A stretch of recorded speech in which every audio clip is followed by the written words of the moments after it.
I'm now going to give the floor to Kirk for just a couple of minutes before we come to some questions. Kirk. Thank you. Well, let me start by saying that I really feel a bit of kinship with Brian and Kelly. I understand where they're coming from. I used to think just like they think.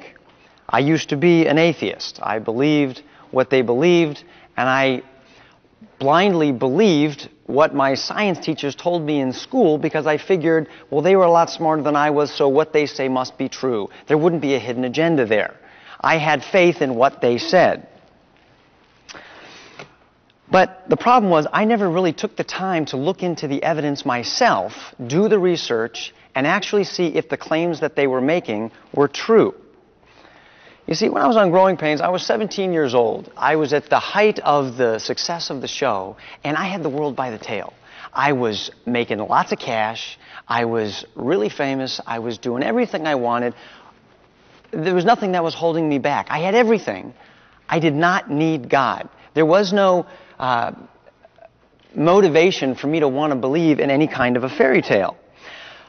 But I was highly interested in the subject because I knew that 10 out of 10 people die, and I knew that one day I would die and I would find out the truth about whether or not there was a God.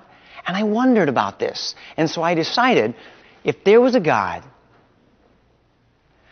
who had given me my life and everything I held dear to me,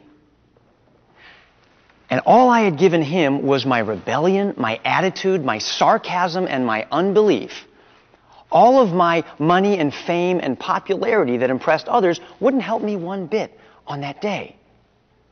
And I decided I wanted to get to the bottom of the issue. And so I started researching it. I started checking out the evidence.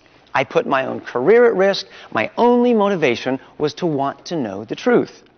So one day I was in my sports car, pulled off to the side of the road, and I said, God, if you're there, I want to know.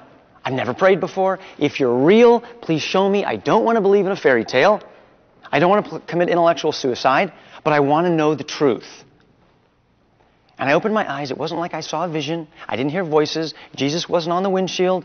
The Holy Spirit didn't rush in through the air conditioning vents and blow my hair back. But I had this sense that something had clearly changed in my attitude, and I had humbled myself before the possibility of an all-powerful God who perhaps created me. And there was a change in my heart. I began reading the Bible, which was once dead letter to me, made no sense to me, came to life and spoke to me in an extremely powerful way. I began going to church, learning more about this God of the Bible.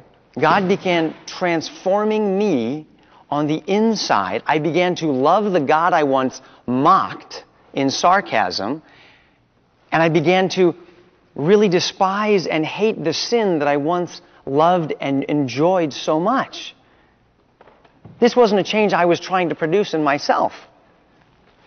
And as I began to study more deeply the issues of science and history and the Bible and look into the questions and objections that you're hearing today, I found that all the evidence points to support my decision to trust and believe in the living God.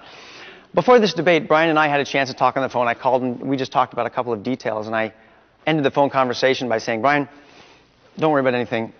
I'll be praying for you. And Brian laughed, and Brian said, that's it, Kurt. You pray for me, I'll think for you. And I thought,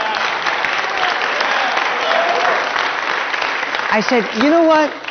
He's right on, man. Think. That's a really good idea today. Think carefully. This is so important.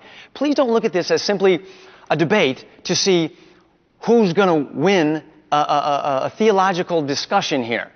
Look at this as an opportunity to help you make a personal decision about what you will believe about God. Because when you personalize this, realizing that one day you too will die and find out if what Ray and I are saying is the gospel truth, suddenly the stakes could not be higher. Kirk, you're running out of time, so I need you just to wrap up. This is simply a wake-up call. Don't sit on the sidelines. You have stakes in this debate. What you believe about God will determine where you spend eternity. So think and listen carefully. Thank you very much.